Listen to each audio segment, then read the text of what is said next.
Now, 9 of the 12 teams that initially signed on have confirmed they are out. So, for the very latest, let's go live to the UK now. Joining us is Bryan Swanson, the Chief News Reporter for Sky Sports News. Bryan, a very good afternoon your time, good morning here, of course. It's been incredible to watch from afar. How extraordinary has it been for yourself and your colleagues up close to see just how dramatically and rapidly this story has flowed over the last few days? Jim, this has been incredible. We're all still pinching ourselves and asking what has just happened. In the space of a couple of days, there was the bombshell news that 6 of the top clubs in the Premier League wanted to break away in a European competition and take part in their own midweek competition. And then, in a space of 48 hours, the domino effect, one by one, very quickly they pulled out after a furious reaction from supporters and a furious reaction here from the government and political intervention, including Boris Johnson, the Prime Minister. They massively underestimated, I think, the scale of the hostility towards this project, and it has been incredible. Having been involved in the game here in the UK for a couple of decades, I have never seen such a swift U-turn from a number of clubs as I've seen in the last couple of days. You've got big brands, big players, big managers, all coming out asking what has just happened, and now what's happening, that those 6 Premier League clubs are now going around everyone else apologising and saying, can we be friends again? In short, it's been a huge win for the fans, hasn't it? But where does it leave these club owners? Because as you mentioned, you never usually hear from them at all, and certainly not apologising.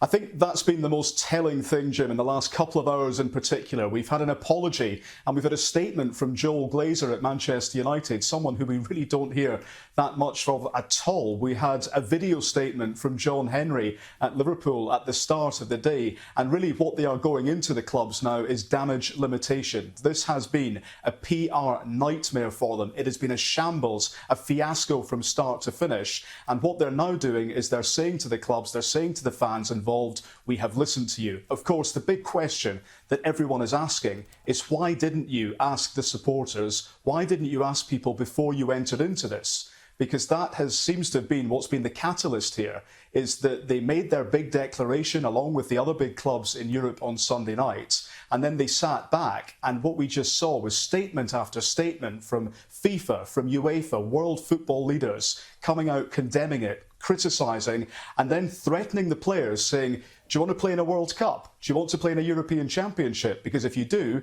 your club doesn't need to be part of this breakaway, because if it is, you will be banned. And that then triggered a whole scale of events in the last couple of hours and the last couple of days that has ultimately led to the Super League disintegrating before our very eyes.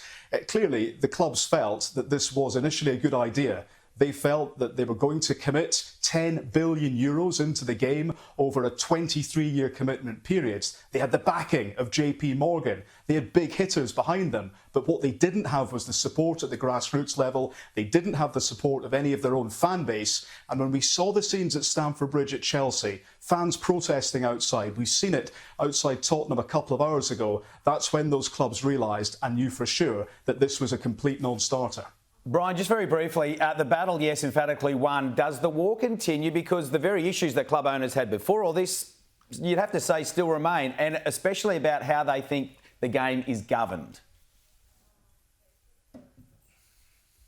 Absolutely. Issues with governance in the game and issues with money. It all comes down to money at the end of the day. What the Premier League now needs to do is get the 20 clubs back together again. At the moment, you've got 6 clubs against 14. The Premier League is doing all that it can, but it is considering what action it's going to take against those 6 clubs to make sure this doesn't happen again.